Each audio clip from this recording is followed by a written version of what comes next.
Hello and welcome to Work Inspired.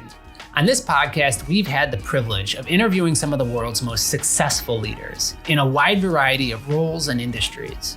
On today's episode, you're going to hear from the co-founder of a company called Pluto, which you're probably not familiar with. But let me assure you, you're in for a real treat. I couldn't be more excited to introduce you to Shana Opperman, one of the most impressive people I've ever had the chance to interview. Her story, experience, and success so far is remarkable. I know you'll be inspired today, and you're going to learn a lot from what Shana has to say. So let's get this episode started.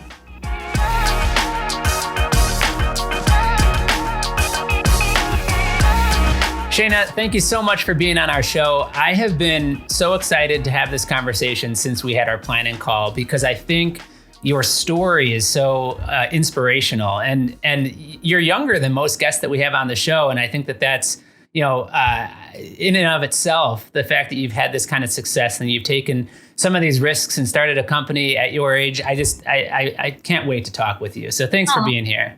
Well, thank you so much. That was a really kind opening, but thanks for having me here. I'm really excited to have this conversation together. So usually we start by having the guest kind of start from their beginning and tell their professional story. I was thinking though, for this conversation, because people might not be familiar with Pluto, given its startup nature, tell me a little bit about your company and what you do, and then we'll work backwards from there. Sure, absolutely. So I founded Pluto out of my MIT research, and the goal was to really revive true human connection. And today we focus on humanizing how brands interact with their customers. But I actually started the business as a B2C offering, and how do you deepen and sustain relationships with your friends and family remotely? When we applied those learnings to businesses and how can they create these meaningful, thoughtful interactions with their fans, we realized that turns their fans into champions and creates a much more authentic relationship. So we do, go ahead. Oh no, I was just going to say, how do you do that? I think you're about to say it. You read my mind. I was about to say, we do everything over text. We create what I like to call these light touch participatory moments. So it's not just text marketing that you might be familiar with, which is, donate here or a blast or a link, but it's actually designed to be a two-way conversation. So drink recipes, surveys, which flavor should we do for our next sour beer, polls, things like that, to create this actual drumbeat of connection and just respect and fun. So we'll talk more about your product later on, but are these texts using artificial intelligence, which I think is, obviously something that people are very interested in about, maybe an equal amount interested and equal amount concerned. But are these interactions happening with customers that brands already have to maintain a relationship and to get to know them better? Or are they more like cold marketing, to try to generate new business? No, it's very much around retaining the folks that already have a relationship with the brand. So essentially with the loyalists who love them, and how do they deepen and continue that relationship? And it is a mixture. So we use AI and natural language processing to help generate a conversation starter. So with novel ideas of how to announce news, or an activity template that you could do to help, engage a segment of your group and bring a little delight to their day. Or tell them about a promotion in a unique way that makes them feel, part shared ownership in your brand. That's what we're specializing in. And then the humans in the loop on the back end can always jump in and have that continued conversation with their customers. But the AI and the natural language processing helps to facilitate or spark those conversation moments. That's awesome. Yeah, and I definitely want to talk more about the human component to it, and also the kind of the genesis of it. Thinking you were going to create something that was really the B2C or the person-to-person interaction as opposed to the brand-to-person interaction. So very cool. Let's go back in time though, and let's start with the beginning, with kind of where you started. Tell me about kind of your education background.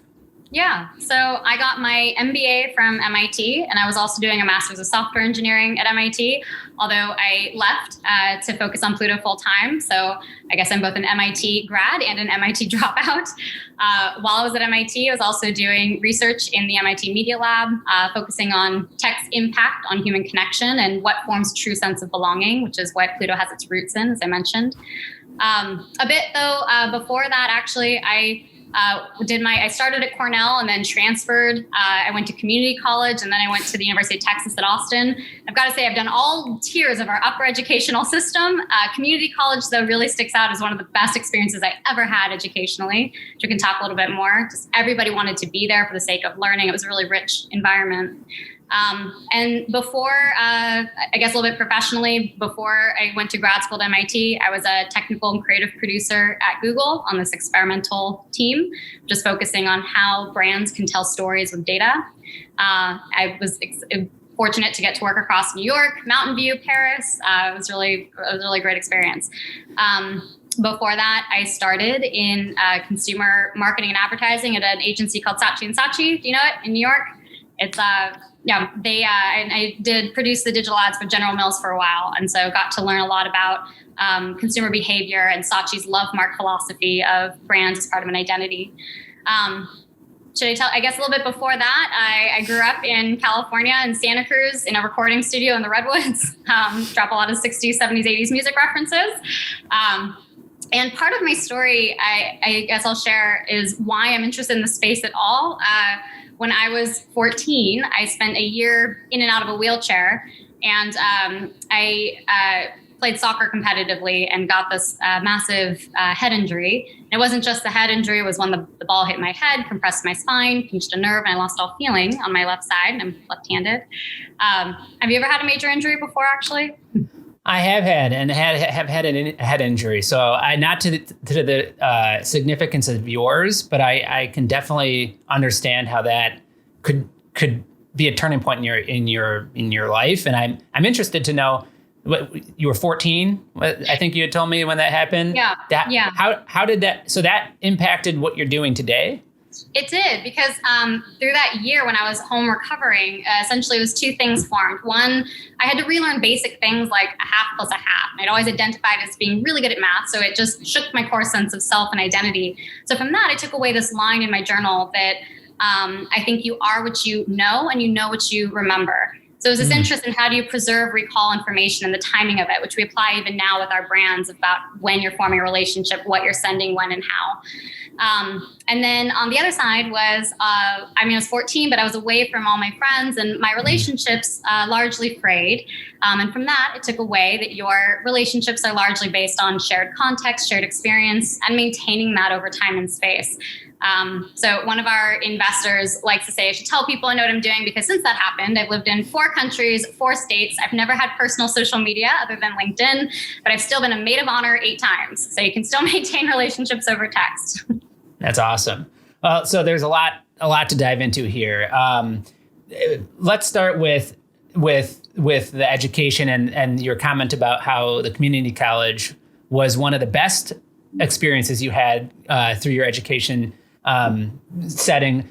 But you've been to some really great schools, and you've gone to some really sought after programs. Why the community college being most memorable and maybe most beneficial to you?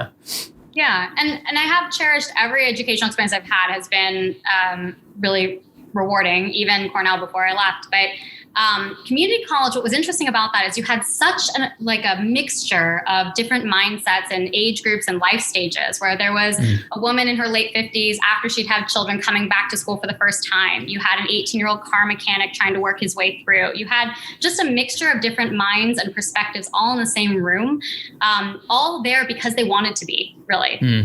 There wasn't a legacy, there wasn't a reason. It was just they wanted to be there for the sake of learning to better themselves. And they were really, I've never seen a group be so thorough on doing their homework and then talking about it and engaging. And so the conversations there were just some of the most enriching of my educational career.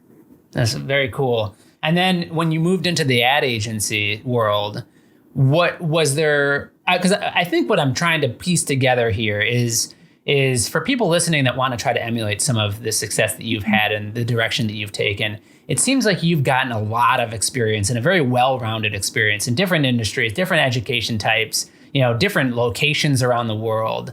What were some of the things that you were able to kind of take from the ad agency and your experience there and apply to what you're doing today? Oh, wow. That's an interesting. Yeah. Well, I'd say part of it actually, maybe it's a thread from the ad agency or wherever, but it was just just show up, ask, hustle, be proactive was something that really stuck with me. Actually, I should maybe mention that I didn't have any connections to the industries or schools that I attended. I remember in college when I was trying to figure out what to do before I even went to the ad agency world, I would go on LinkedIn or go on the internet and find people in that I just thought sounded interesting. And I'd cold email or cold message and say, I would like to be you one day, I think, and then ask if they'd talk with me. And that helped me understand a little bit about what's production, what's project management, what's digital ads, what's market. I started learning about these different fields, what's software development. Did that work? You just guessed people's email addresses? It did. People were incredibly generous with their time of just being able to, they were responsive and you just show up. And even actually with my ad agency days also, I remember being on a family trip in LA. We drove past an agency I'd read about in school and I just had my mom pull over and I walked in and just talked to them and ended up getting a meeting and an interview.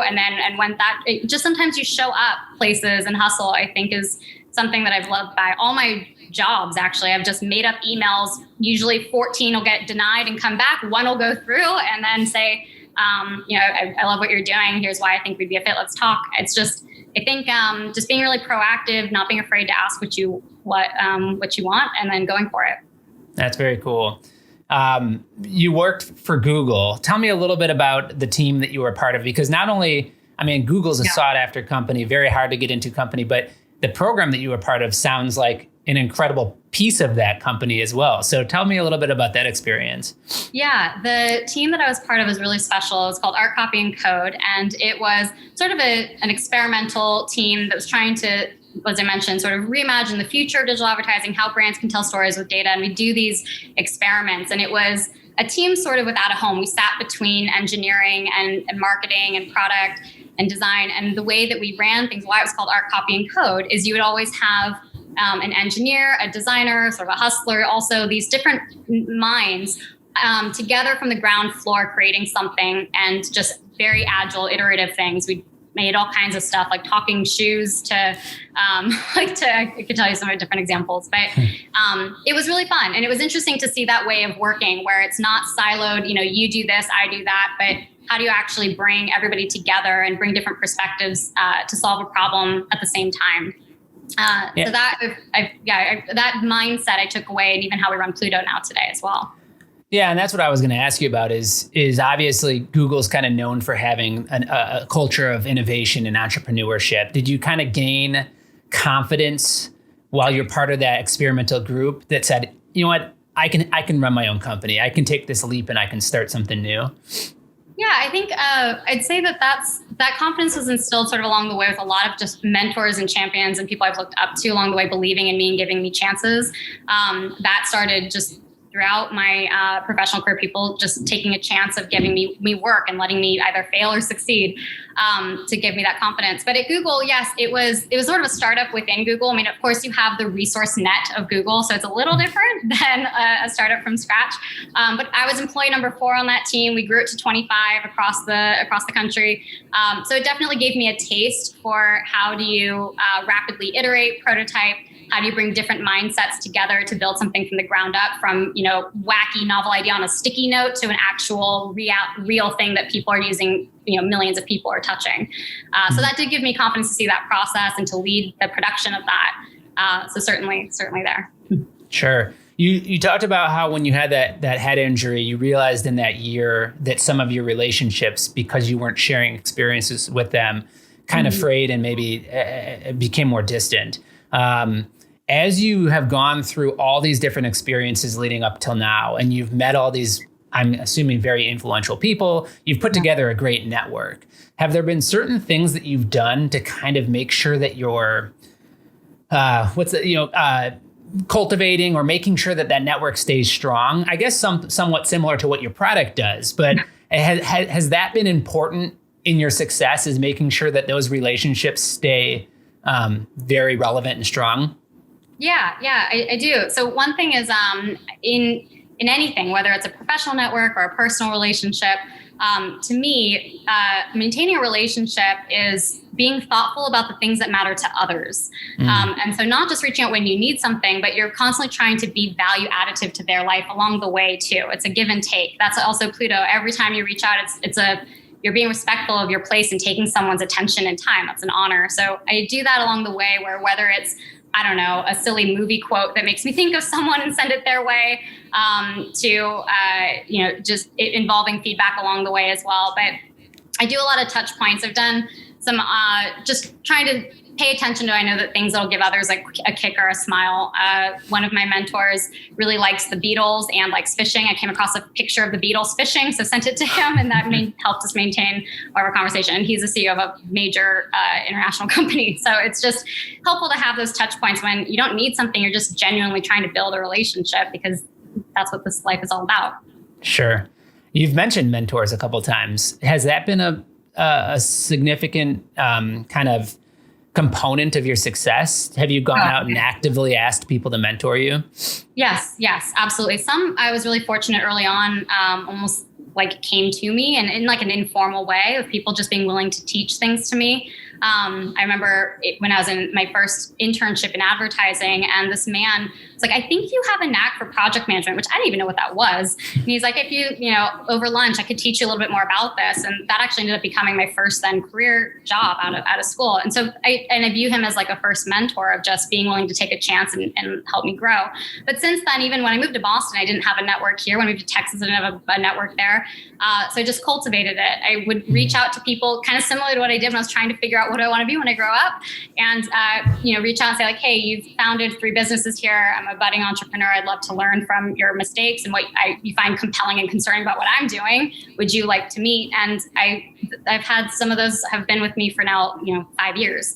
So it's just again, you kind of reach out, ask. I've emailed the CEO of Pinterest, and he took a meeting with me. So you just need to reach out, ask, and then also provide value though back to them. It's their time too. Yeah. I think that that's a very important note in this, is like, you are obviously a sponge for, knowledge and information, and you're very proactive. You're almost like what we encourage our MBD salespeople to be, like go out and just walk in the building, guess the emails. But at the same time, you're also thinking about how can I be valuable to them? Because if I'm asking for their time and their knowledge, how can I give something back? I think that that's really, really important. Now, you had mentioned that you aren't on social media except for LinkedIn, the B2B network, but your technology and your business is very digital and technology focused. So explain that to me a little bit. Yeah, no, of course. When I was in middle school and high school and social media was really starting to bloom, I remember trying to fill out the profile. And at the time it was, what's your favorite books? What are your favorite movies? And I remember writing like epistle answers to each one. And a friend of mine was like, you can't post that. No one's going to read that. Just pick like 2 books or 2 movies or 2 songs. And I just remember being like, but that's not me. That's not the full me. And so I had a hard time. What I felt was sort of curating one image, maybe. I think social media can be a wonderful tool for broadcasting and staying in touch with others at that kind of level. But for me, that one-to-one connection of when I'm sending someone a picture of, the Beatles fishing, that's a one-to-one connection. I'm thinking of you, I'm not broadcasting that to anybody else to see. And that's just the way that I maintain my relationships. So for me, text has always been a better medium, and social media, I think for businesses can be great as a outward positioning and, sort of broadcast acquisition of folks into your universe, but to actually retain and sustain loyalists and people who already love you, to me, that's a one-to-one connection that you want to foster in a different medium. So that's very interesting, because let's now take that to what you're doing, or what you initially set out to do with Pluto, which was to have one-to-one interaction, but maybe one side of it was a robot, AI. I don't know what the better way to call it is. But so when you said, I don't think that being on one of these major social networks is really me connecting well with others. It's not a back and forth. It's kind of more of a, I'm posting out my profile or sharing a photo. There's some engagement, obviously, but I totally understand what you're saying. What were you thinking when you said, I'd like to do this with machine learning or AI? Yeah. Well, actually, to start, and I would recommend this to anybody, like before you lay down any code, do some hacky prototypes to figure things out. So for instance, with Pluto, when we're starting it as a way to follow through on thoughtfulness for friends and family, And we had this idea of this sort of social assistant helping you not just remember their birthdays, but, it's, I don't know, your sister had her breakup. It's her first weekend away. You might want to say hi and send the pump up song, those types of little helpful things. To start with, I was the human chatbot to people where they would text in, things they wanted to be reminded of. And then I'd set a calendar invite myself and then text them back. And it was interesting that the people who knew that it was a human on the other end versus thought that it was anonymous bot spoke like 180 degrees differently. And interestingly, in something as personal as your intimate relationships, we got the feedback that having it be a anonymous, friendly sounding bot was more barrier breaking for vulnerability because it was no one's judging that I need help caring for my husband. It was just something there. So we took the human out of the loop, made it 100% natural language processing based. And now with the businesses, sort of similarly, the beauty of it is it can help bubble up, sort of like, as I mentioned before, novel ways of saying something that you as the brand manager can then edit and deploy. There can be a bot that does like a first line of, helping people feel acknowledged immediately if they respond, but then certainly can flag and a human can go in and continue that interaction. But it helps spark that interaction in like a very low barrier way. It's really interesting. Is your technology meant to replace the human on the side that's managing it, or to kind of be a tool that enables them to communicate even better? Very much the latter, actually. We say all the time that we're building humane AI meant to amplify humanity, never replace it. And actually towards that, we take it so seriously that our team has a once a month Pluto sci-fi night where we talk about what are the unintended consequences of what we're doing potentially. So something we never want to do is, outsource thoughtfulness or outsource an authenticity, but rather than how do we amplify the wink and nod and scale the sense of welcome that this beloved bookshop has with their customers and help really just be a tool for them to be able to bring out their own quirkiness, authenticity, and offerings in a just an easier, more fun way. Let's talk about that a little bit more, because as you map out the next 10 years and the future of your business and this technology, obviously there will be advancements, right? And the idea of artificial intelligence is that it gets smarter and more effective and more efficient.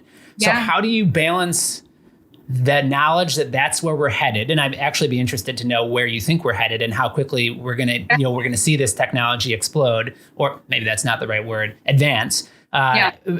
Combining that with what you just said about how we want to make sure that this doesn't replace a human, the humane aspect of it. Yeah, no, absolutely. And I really welcome this conversation.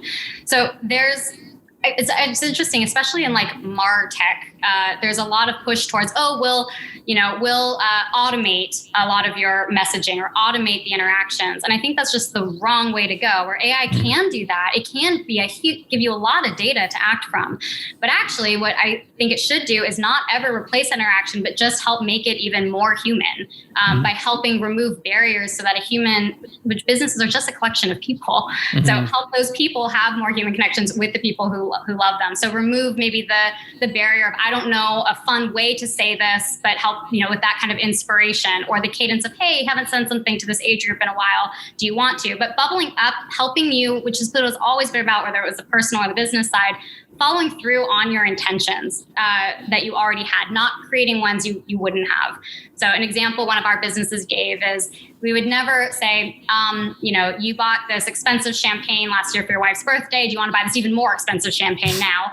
Wouldn't do that. Instead, it might be like, hey, we see that you're coming back for your wife's birthday again this year. Would you like to have her favorite champagne on ice, ready to go? That type of thing. But helping you as a human always have the choice. It's also information that you've given. We won't scrape from external sources, and help the brands then just follow through on intentions we know that they already have.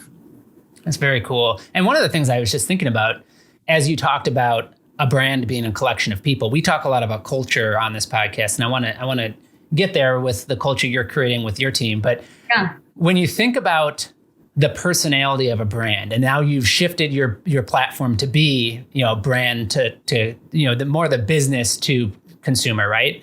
Instead of person to person, it's more you're representing some brands. Do you think that there's the capacity for your technology to actually emulate a brand as if it's a person, like to say, like, as a group of people say, as a culture, we want to have this, this, and this, or as a brand, our identity is this, this, and this. And then as people engage with your service, that it's almost like that brand has become personified based off of the characteristics that the company would choose for it. Yeah. I mean, it's certainly that is what it does now, even but in a positive way, in that it's helping to encapsulate your authentic voice. So it's not, automating and one new marketing voice for all brands, but how do we do the offbeat quirkiness of, the local pillar of community, like bookshop or brewery or club or aquarium or museum. They all have their own tone of voice.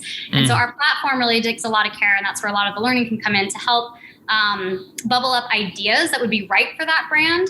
We don't do natural language generation, where we're not crafting it in your voice and acting on your behalf. What we'll do instead is help come up with a tone and a template and an idea that's right for you and your audience, that then you as the brand can help, shift and make sure is what you wanted to send in the first place, or would encapsulate that. But certainly we're learning to do that and helping then, in my mind, that helps the brands actually amplify their own voice and offbeat personality, whatever it is that they have, versus if they're overwhelmed and they're just, clicking templates that aren't actually in their voice. And that, I think, would do a disservice to, brands and the customers who love what they represent. Sure.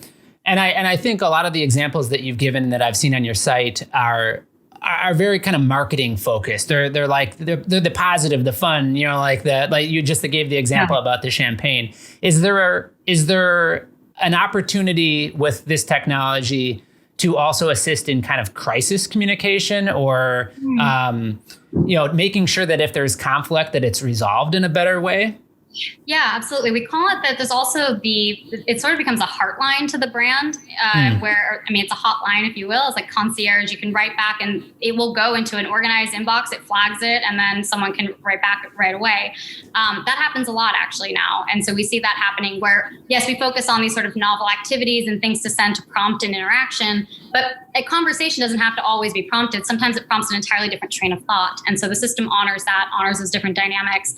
And whether it's, negative, positive, whatever the sentiment is, it is that back and forth that we're enabling. Very cool. How old is Pluto? We are about 2.5 years old. Okay, so you're still very young. Where do you see your business in the next 5 to 10 years, after you've had some time to establish yourself and grow up? Where's your technology heading? Yeah, we were talking about this the other day, actually, in one of our team, I mentioned those monthly sci-fi nights that we do, but we really want to become the number one place for brand relationships and redefining how brands and customers interact, and just how do you humanize and bring that one-to-one sense of belonging to scale. Part of that actually is that everything that we build we want it to be bringing delight to the people who are using it, like our marketing managers who touch the platform, who engage with us, who engage with their customers, and rethinking like even the data analytics. How do you make that a fun thing to get to experience? How do you make the entire, any kind of technology you're spending your time on, that's your time on this planet. So we want to honor that and make it hopefully rewarding in a process of itself. Very cool. I'm excited to see it get there. You've talked about your sci-fi nights, and you've got a team. Is it 25? How big is your team? Yeah, we're about 8. Oh, 8. So good. So this is even more relevant then. So startup culture. Yep. You grew your Google team to 25. That's where I got the number. Tell me about what it's like working at Pluto. And with you kind of steering that ship, what are you doing to kind of create a great place to work for your team? Yeah, it's something we take really seriously, is just we have this value called delight, and it's that the journey should should be just as rewarding as the achievement. So we have this quality that we even hire for. We called it Zoink, if you will. So it's sort of how do you make sure that you're always, same as what we do with our brands, but even with each other, how do you embrace and celebrate your own eccentricities of mind and have that sort of just like fun along the way, and bring out everybody's different perspectives on the team. So we do a lot of things. I call them team dates or just team rituals. We do like Fridays, we always do like a fun quiz before our retros, which might be anything from like, I don't know, what do your scrambled eggs say about you, to what's your spirit animal, to what did you want to be when you grew up when you were little, to more fun type of experiences. We did this like sangria and drag queen night the other week on with just doing different experiences together, different, we're spending our life and time together. So trying to make it fun. But we do a lot of little elements of just different rituals. Like every time somebody joins, they get a kazoo, which I can talk a little bit about later, and just is welcoming to the team band. So we do a lot of different things to just keep us connected, familiar with each other, and just fun along the way, since ultimately this is how we're spending our time on this, planet. Sure.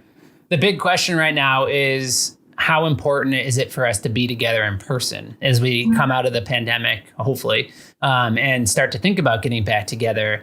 Yeah. I know that on the technology space especially, there's a lot of value to being able to source talent from any geography.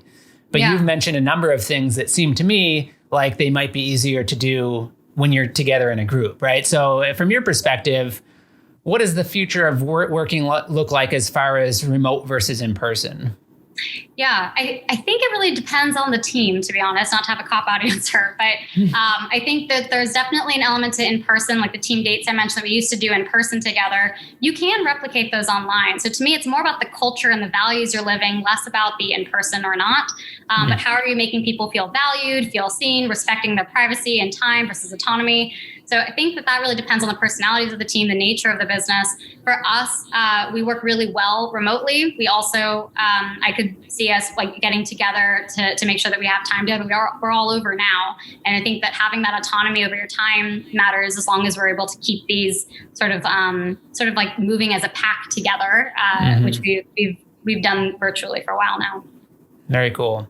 I have a couple questions I want to ask you that are a little bit more personally directed, but I do want to hear the Kazoo story before we move off of Pluto. Well, have you ever tried to play a kazoo? Unsuccessfully, I think, maybe, or maybe. I mean, is that like the little tiny plastic thing that makes weird noises? It is. And we always record it because it seems like such a benign, silly little instrument, but it's actually kind of hard to figure out how to play. So we ever have everybody get them a kazoo, they have to try to play it. And you'd be surprised the creative ways people think to play this instrument. And then it's always a teaching moment. And then we all pull out our kazoos and play a little song together. That's funny. When we were in person, actually, then I booked a recording studio and we all played our kazoos and like played random. None of us really play that many instruments. We play instruments and they nicely produce the song into this kind of like coherent-ish rhythm. And so, we always have like the rhythm of our team documented when people join. Well, maybe you need to put together the band and do a kazoo music video and post that on LinkedIn. I'd love to see that. That might be our holiday card this year. Thank you. That'd be great. That'd be great. This is a little bit random, but where did the name Pluto come from? Do you know what Pluto the planet looks like? Most people don't. From charts, it's small. Is it still a planet? I can't remember its status. It's the most beloved dwarf planet, but actually most people don't realize this. Half of Pluto is actually in the shape of a heart. So we like to say that Pluto is far away, but has a lot of love and we bring you back into orbit. Oh, that's very cool. I like that a lot. Well, let me switch gears a tiny bit. We've heard some really great advice. Love your story. But for those people listening that might say, hey, I haven't achieved even a fraction of the success that Shane has achieved at this point in my life. What do you say to those people? Because I think most people naturally want to grow and learn and improve. But I also think sometimes when you look at, I also know that there's a lot of self-doubt and the imposter syndrome. And, I've even talking to a lot of different leaders on this show, I've heard time and time again that people that have achieved great success have also had those doubts. So what would you say to somebody that to kind of maybe motivate them to take a chance or to really pursue the next level in their life or their career? Yeah, somebody once told me actually when I was at Google, they said, try to think of the world not as a bunch of obstacles to overcome, but as a place to make things happen. And that everybody has the innate capacity to do so. I think one thing is surrounding yourself with other people that, whether it's a peer group, that's been a huge resource actually for me in this, of just knowing that it's okay to feel ups and downs. It's okay to doubt yourself. Everybody does, but just showing up, continuing to try, continuing to push, and then reaching out for help and learning is okay. But everybody has the capacity. You just, it's more about the proactivity of taking a chance and not being afraid to look silly. What is the quote by Dr. Seuss where it's like, those say what you want because those who mind won't matter and those who matter won't mind. That's great. Well, and how important is it that you know where you're headed? I mean, you spoke to having a kind of a vision for maybe, or having an experience early on that has kind of become relevant now, but you've also gone and done a lot of different things and you've tried a lot of different things. Is that important? I mean, like, hey, how important is it to know, I know what I want to do right now and I'm going to set a goal and I'm going to get it? Or is it more that I love your value of saying, enjoy the journey, not so much just trying to get to the destination at all cost? Yeah, I think for me, it's always been, I didn't always have an exact, like, I remember when I went to business school, there was a guy next to me who's like, he knew the exact name of the man with the title who's going to take his job one day. Like, he was so specific. And I remember when I had to answer that, I was sitting next to him, I drew like a picture of the sun because I didn't know exactly always what I wanted to be. I just knew how I wanted to feel and how I wanted to make others feel. So I think everyone's a little different. For me, it's okay to not know exactly, it has to be this title or this role or this area. It's more, what are the values that I hope to bring to the world? What do I think I'm uniquely capable to bring and bear, and following that. So like the interest from in memory and in social relationships always stuck with me, but the form was malleable. Same with our business. The how do you deepen, sustain relationships can take the form personally or the form with businesses. It's just being open to the form, but knowing what you stand for and what brings you joy and what you think you can contribute to the world. So such great advice. You mentioned peer groups being extremely valuable.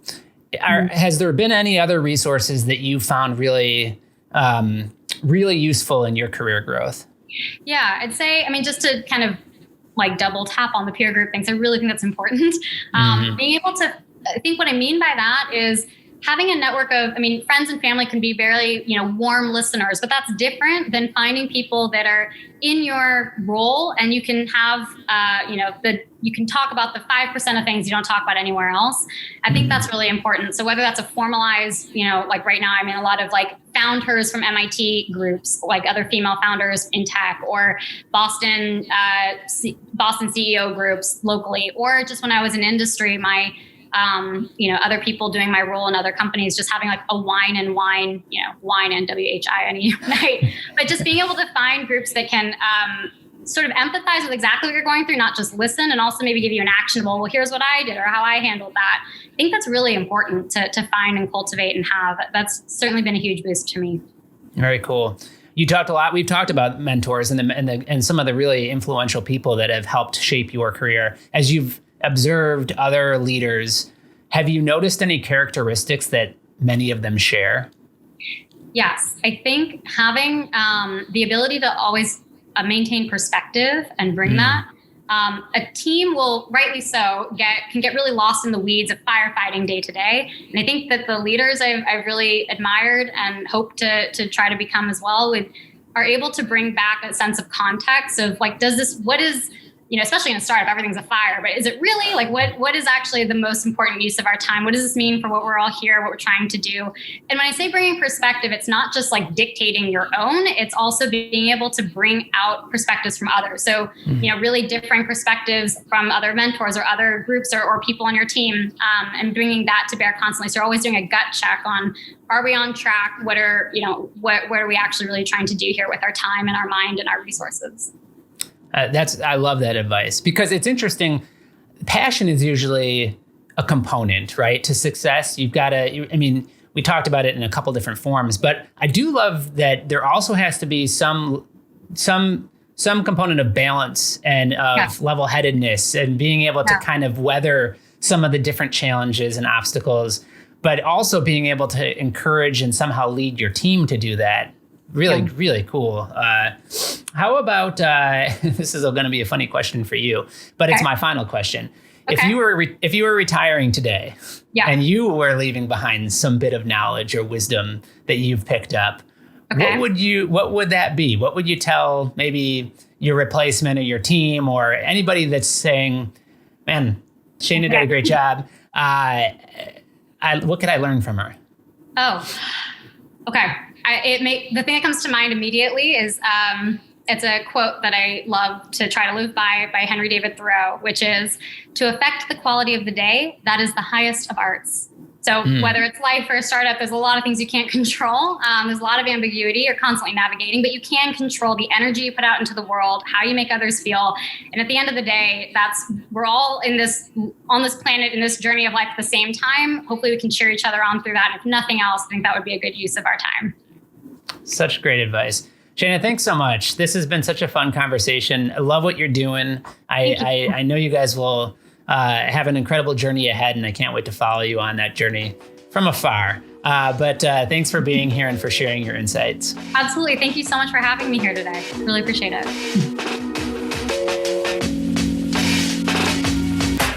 Thanks for listening. If you enjoyed this conversation, please take a moment to rate our show. If you haven't already, be sure to subscribe to the Work Inspired podcast so that you don't miss any of the incredible guests we have planned for upcoming episodes.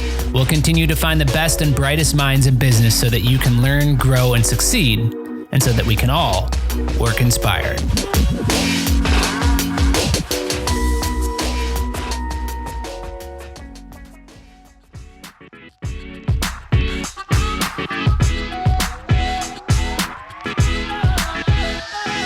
Work Inspired is brought to you by BOS, a leader in commercial working environments and a Hayworth best-in-class dealership. Experience our 360 approach and discover the team, tools, and techniques required to navigate the complexity of your next workspace at BOS.com. If you have ideas, feedback, or would like to be featured on our show, please email podcast@BOS.com. Thank you for listening. This has been a Workspace digital production. If you're interested in launching a podcast at your organization, please email info@workspace.digital for a free consultation.